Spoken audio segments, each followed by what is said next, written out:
ये कोई क्राइसिस नहीं है जिसको क्राइसिस की शक्ल दी जा रही। ये एक रूटीन है। 11 दिसंबर को एक जिरगा हुआ जिसमें 24 या 26 के करीब मिश्रान जो थे वो शामिल थे। वो टीटीपी के पास के कि हमारी यहाँ पे माइग्रेशन जो है वो स्टार्ट होनी है, और वो जाके फिर सूबाई हुकूमत को भी जाके सूबाई हुकूमत के ऑर्डर, ये एक अरेंजमेंट है जो जिरगे में के और सूबाई हुकूमत में तय।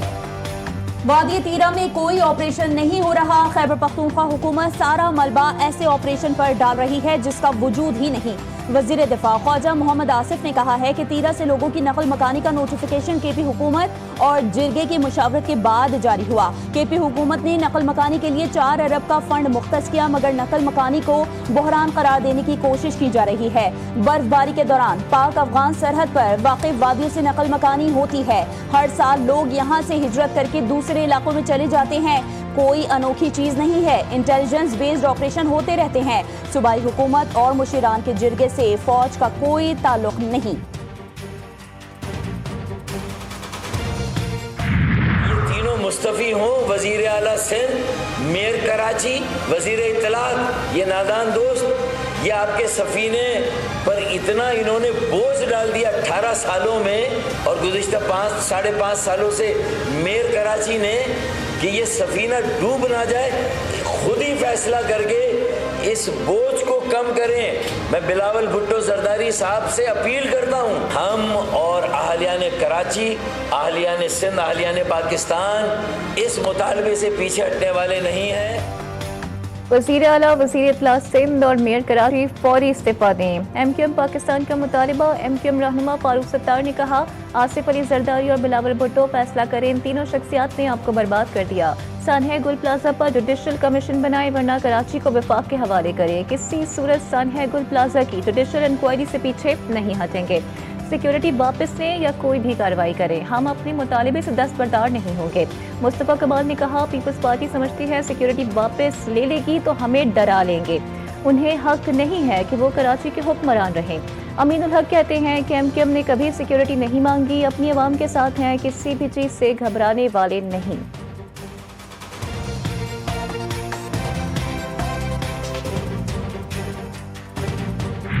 मुत्तहिदा कौमी मूवमेंट इस टूल को प्रोपेगेंडा के तौर पर ले रही है। अगेन वो जिस एक मुहिम पे लगे हुए हैं, क्योंकि जब ये अफसोसनाक वाक़या हुआ, लेकिन उसके बाद जो रवैया चंद जमातों का रहा है, और वो रवैया नेगेटिव पॉलिटिक्स का रहा है कि एक तरफ आग अभी बुझी नहीं है, एक तरफ अभी डेड बॉडीज निकाली नहीं गई थी, तब से आ रहा था कि जी 18वीं तरमीम को ख़त्म कर दो। MQM की सियासत मुर्दा और दफन हो चुकी। कराची के अवाम ने MQM पाकिस्तान को मुस्तरद कर दिया। MQM के किसी रुकन से सिक्योरिटी वापस नहीं ली गई। ये लोग प्रोपेगेंडा कर रहे हैं। सीनियर वजीर सिंध शर्जील इनाम मेमन ने कहा कि सानहा गुल प्लाजा पर कुछ जमातों का रवैया मनफी रहा। आग लगी हुई थी और ये कह रहे थे कि 18वीं तरमीम को खत्म कर दो। लोग अपने प्यारों को तलाश कर रहे थे और ये सियासत कर रहे थे। 10 दिन का अरसा गुजर चुका है। ये जो हुकूमती इंक्वायरी हो रही है, ये तो सिर्फ ढकोसला है। अब उस इंक्वायरी कमेटी के ऊपर वुज़रा की कमेटी बना दी है। अच्छा, वुज़रा कौन है? इसी हुकूमत के। हादसा किसके अंडर हुआ है? इन्हीं हुकूमत के वुज़रा और इनकी हुकूमत के अंडर हुआ है। तो ये कैसे इसमें जो है वो गैर जानिबदारी आ सकती है? हमने ये गुजारिश की थी कि देखें, जब तक इस पे एक इंडिपेंडेंट जुडिशल इंक्वायरी नहीं होगी, लोगों को सेटिस्फेक्शन नहीं मिलेगा। वो लोग जो आज कराची के इन मासूम लोगों के दावेदार बन रहे, इन्होंने जो इस कराची के साथ हशर किया वो किसी से भूला हुआ नहीं है सर। जिस तरीके से ये मासूम लोगों की बातें करते हैं, जिस तरीके से इस शहर में खून की होलियां इन्होंने खेली हुई, वो किसी से छुपी हुई नहीं है। जिस तरीके से लोगों को चुन चुन के यहाँ मारा गया, वो किसी को छुपा हुआ नहीं है। तो ये हमें डिक्टेशन ना दे। यहाँ पे शासक चमकाने से, ड्रामों से काम नहीं होगा। सानहा गुल प्लाजा पर सिंध असम्बली का भी माहौल गर्म। शर्जील मेमन और अली खुर्शीदी के एक दूसरे पर लफ्जी वार। अपोजिशन लीडर अली खुर्शीदी ने कहा कि मौजूदा हुकूमत सानहे पर सिर्फ ढकोसला कर रही है, उनकी किसी भी बात पर भरोसा नहीं। पीपल्स पार्टी वाले लाशों पर सियासत कर रहे हैं। अदालती कमीशन बनाएं और हमारी सियासत खत्म कर दें। शर्जील मेमन बोले कि सियासत चमकाने या ड्रामों से काम नहीं चलेगा। जो लोग आज कराची के लोगों के वारिस बने हुए हैं, उन्होंने इस शहर के लोगों को चुन चुन कर मारा। वज़ीर दाखिला सिंध ज़ियाउल हसन लंजार ने वजाहत में कहा कि हमें ज़रूरत महसूस हुई तो जुडिशल इंक्वायरी करवाएंगे।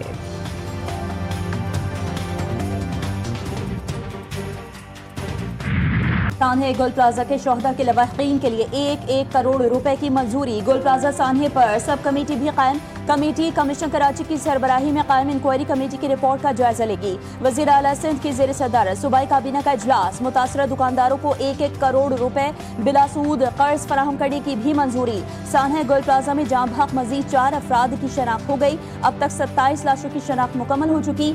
आग से तबाह गुल प्लाजा में सर्च एंड रेस्क्यू ऑपरेशन मुकम्मल। इमारत को SBCA के हवाले कर दिया गया। सान्हे में जाम हक अफराद की तादाद 74 हो गई। कराची में आग लगी थी गुल प्लाजा में, बहुत बड़ी ट्रेजेडी है वो, और अल्लाह ताला जो लवाहिकीन है उनको सब्र अता फरमाए। हम दुख की इस घड़ी में कराची वालों के साथ, कराची सिंध गवर्नमेंट के साथ, और जो डेथ्स हो गई हैं उनकी फैमिलीज के साथ हम खड़े हैं। और हम ये ऑफर भी करते हैं कि किसी किस्म की कोई भी सहूलत अगर या कोई भी हमारी हेल्प अगर चाहिए होगी तो वो हम ज़रूर ऑफर करेंगे। वज़ीर आला पंजाब का सान्हे गुल प्लाजा पर इजहार अफसोस। मरीम नवाज ने कहा कि लवाहिकीन के दुख में बराबर के शरीक हैं। हुकूमत सिंध को किसी भी किस्म की मदद दरकार हुई तो ताउन करेंगे। अल्लाह का शुक्र है लाहौर हादसे से बच गया। 25 मंजिला इमारत में आग लगी तो 5 मिनट रिस्पॉन्स टाइम था। रेस्क्यू 1122 KTG खुद मुतासरा इमारत पहुंचे। बेसमेंट में लोग फंसे हुए थे, तमाम लोगों को रेस्क्यू किया। पूरी हुकूमत ने एक यूनिट बन के काम किया। ये बात बाइस मसरत है। बलूचिस्तान में सिक्योरिटी फोर्सेस की कामयाब कार्रवाई। 10 दहशतगर्द हलाक। DIG CTD एतजाज अहमद ने कहा है कि झड़प में 10 एहलकार भी जख्मी हुए। दहशतगर्दों से बड़ी तादाद में असलहा बरामद हुआ। जब्त शुदा असलहे में रॉकेट लॉन्चर, SMGs, बारूदी मवाद शामिल। वज़ीर आला बलूचिस्तान के मुआविन खुसूसी शाहिद रिंद ने कहा है कि रियासत के सामने खड़े होने वालों से आहनी हाथों से निपटा जाएगा। दहशतगर्दी फैलाने वालों को कैफर किरदार तक पहुँचाया जाएगा। मुल्क के बालाई इलाकों में आसमान से सफेद गालों की बरसात। पहाड़ों पर सफेदी बिखर गई। हरे भरे दरख्तों पर बर्फ का कब्जा। गाड़ियों को भी बर्फ ने ढांप लिया। बलूचिस्तान में शदीद बर्फबारी। कोयटा, ज़ियारत, चमन, पशीन, कोशिक टॉप, मुस्लिम बाग और शैला बाग में हर तरफ सफेदी छा गई। चमन में बारिश के बाद नदी नालों में तूफ़ानी। मामलात ज़िंदगी शदीद मुतासर। मलका को हिसार परी, गलियात, आज़ाद कश्मीर और गिलगित में भी बर्फबारी। क्वेस वैली में 5 फुट तक बर्फ पड़ चुकी है। वादी लीपा में ज़मीनी राबता मुनक़ता। पारा चिनार में शदीद बर्फबारी से सड़कें बंद। दर्जे हरारत -7 तक गिर गया। कराची में भी ठंड की शिद्दत बरकरार। पारा 12 डिग्री सेंटीग्रेड रिकॉर्ड। वादी तीरा में बर्फबारी से मुतासरा 2400 अफराद को रेस्क्यू कर लिया गया। 4 रोज़ा रेस्क्यू ऑपरेशन मुकम्मल। वादी तीरा की मरकजी शहरा भी बहाल। पाक फौज ने जिला औरंगज़ई के गांव कालिया दरबार के बंद तमाम रास्ते बहाल कर दिए। जिला कुर्रम में शदीद बारिश और बर्फबारी के बाद सिक्योरिटी फोर्सेस की इमदादी कार्रवाइयां जारी। तमाम मुतासरा सड़कों को मुकम्मल तौर पर बहाल कर दिया गया।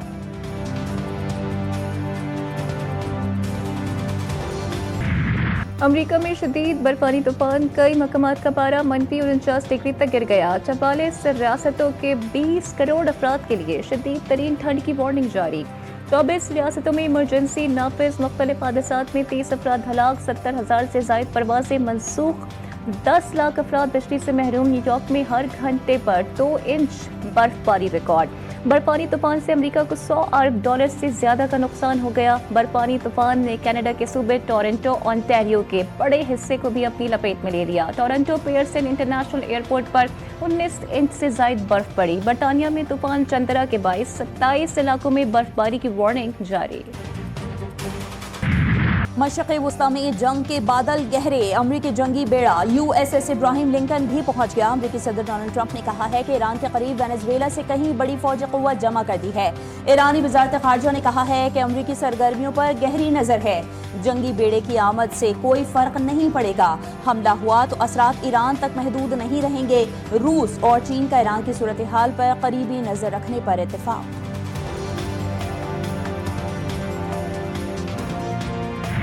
भारत और यूरोपीय यूनियन के दरमियान तारीखी तिजारती मुआहदे पर इत्तेफाक। यूरोपीय कमीशन की सरबरा उर्सुला वॉन डर लेyen ने कहा है कि मदर ऑफ ऑल डील्स तय कर ली है। 2 अरब लोगों के लिए फ्री ट्रेड जोन से दोनों फरीकैन को फायदा होगा।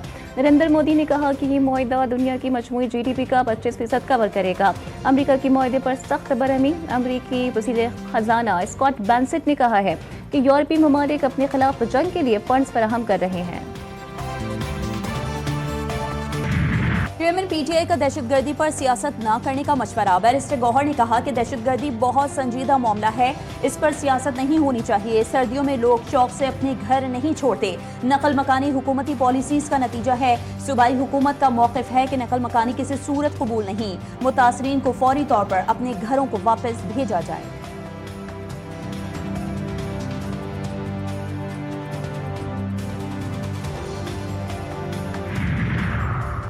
विफाक की आईनी अदालत ने सुपर टैक्स से मुतालिक केस का महफूज फैसला सुना दिया। केस के काबिल समाअत होने पर एतराज़ात मुस्तरद 2015 में शामिल की गई सेक्शन 4B और C बरकरार। हाई कोर्ट के सेक्शन 4C से मुतालिक फैसले जुज़वी तौर पर कलअदम करार। फैसले में कहा गया कि पार्लियामेंट इनकम पर टैक्स लगाने का इख्तियार रखती है। जस्टिस समीरुद्दीन खान की सरबराही में 3 रुकनी बेंच ने फैसला महफूज किया था।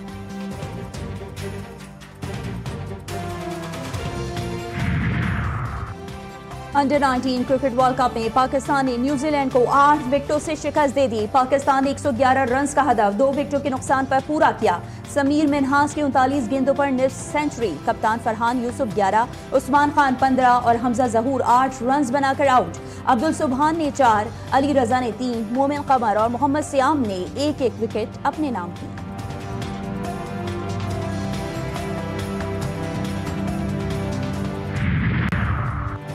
PSL प्लेयर्स ऑक्शन सिल्वर और कैटेगरीज रिन्यू कर दी गई। इमर्जिंग कैटेगरी में 14 खिलाड़ियों की रिटेंशन या रिलीज के लिए रखा गया। इस्लामाबाद यूनाइटेड का हिस्सा रहने वाले साद मसूद, मोहम्मद शहजाद और गाजी कौरी, कराची किंग्स के रियाजुल्लाह, फवाद अली और साद बेग इमर्जिंग कैटेगरी में शामिल। सिल्वर कैटेगरी में 16 मकामी खिलाड़ियों को रिटेंशन या ऑक्शन के लिए रखा गया। वज़ीर-ए-आज़म शहबाज शरीफ से म्यांमार के वज़ीर ख़ारजा की मुलाकात। दोनों ममालिक में देरीना ताल्लुकात मज़ीद मजबूत बनाने का अज़्म। वज़ीर-ए-आज़म का तिजारत, मईशत, तालीम, सकाफत, अवामी रवाबित ने ताउन के फ़रोग़ पर जोर। इंसानी स्मगलिंग के खिलाफ म्यांमार के ताउन को सराहा। वज़ीर ख़ारजा ने म्यांमार की क़यादत की जानिब से खैर सगाली का पैगाम दिया। सदर मुमलिकत आसिफ अली जरदारी की UAE के वज़ीर रवादारी थी मुलाकात। पाक UAE ताल्लुकात के फ़रोग़ का बाहमी दिलचस्पी के अमूर पर गौर। मुलाकात में मुकालमे के फ़रोग़, शमूलियत और पुरअमन बक़ाए बाहमी की अहमियत पर जोर। आसिफ अली जरदारी से MDAD पोर्ट्स ग्रुप की भी मुलाकात। पाकिस्तान के बहरी और लॉजिस्टिक शोबे में AD पोर्ट्स ग्रुप की तवील मुद्दती सरमायाकारी की सताइश। सदर ने कहा कराची बंदरगाह पर ग्रुप की जारी सरमायाकारी निहायत अहम है। बंदरगाह इंफ्रास्ट्रक्चर की तोसी और जदीद कारी से तिजारती सरगर्मियों में इजाफा होगा। हुकूमत की IMF से कुछ शोबों में रियायतें लेने की तैयारी। आइंदा मुज़ाकरात के मामले पर नई हिकमत अमली तय। ज़राए का कहना है कि हुकूमत की जानिब से IMF से टैक्स वसूलियों के हदफ और तवानाई की कीमतें कम करने की दरख्वास्त की जाएगी। हिंदुत्व नजरिए पर सेमिनार। सेनेटर मुशाहिद हुसैन सैयद ने कहा कि भारत और इजराइल इंतहा पसंद सोच रखते हैं। दुनिया को हिंदुत्व नजरिए से आगाह करना होगा। पाकिस्तान मजबूत हाथों में है। साबिक मुशीर कौमी सलामती मुईद यूसुफ का कहना था कि पाकिस्तान ही हमारे लिए सब कुछ है। नजरिए के बगैर किसी भी मुल्क का तशख्खुस नामुमकिन है। कराची में राशिद मिन्हास रोड के शॉपिंग मॉल के बाहर लिफ्टर ड्राइवर और कार सवार में झगड़ा। कार सवार ने पिस्तौल निकालकर धमकियां दी। GTV न्यूज ने वीडियो हासिल कर ली। झगड़ा मॉल कंस्ट्रक्शन गेट के सामने हुआ। वाक़े का मुकदमा शॉपिंग मॉल के मुलाजिम की मुद्दत में दर्ज। पंजाब के स्कूलों में AI का इस्तेमाल लाजमी करार। Google tech valley digital transformation advisory board कायम करने का फैसला। वज़ीर आला मरियम नवाज ने कहा कि डिजिटल टेक्नोलॉजी सोच और काम के तरीक़ेकार को बदल सकती है। इस्लाहात और पॉलिसी साजी में AI की मुआवनत नागुज़ीर है। AI टूल्स का जिम्मेदारी से इस्तेमाल मस्बत तब्दीलियाँ ला सकता है।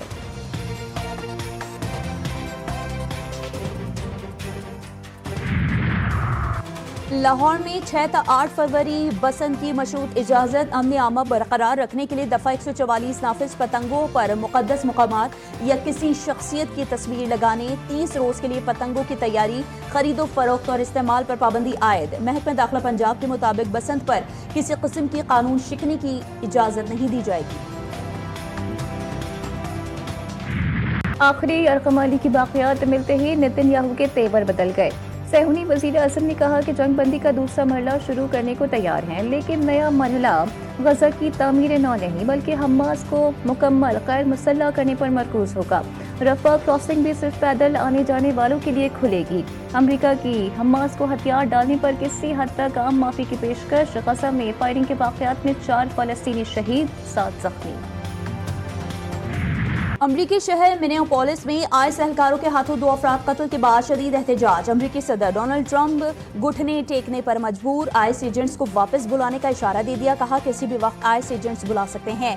हालिया वाकयात का जायजा लिया जा रहा है और जल्द हतमी नतीजा सामने आएगा। ट्रंप की मिनेसोटा के गवर्नर से फोन पर बातचीत। सूरत हाल बेहतर बनाने के लिए मुश्तरक इक़दाम पर इत्तेफाक।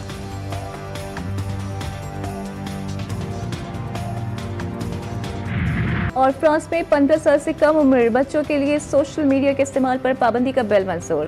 फ्रांस के ऐवान ज़ेरी ने बिल मंजूर किया। बिल को सेनेट से भी मंजूरी दरकार होगी। बिल में कहा गया है कि सोशल मीडिया का इस्तेमाल कम उम्र बच्चों में ज़हनी सेहत के मसाइल में इजाफे का सबब बन रहा है।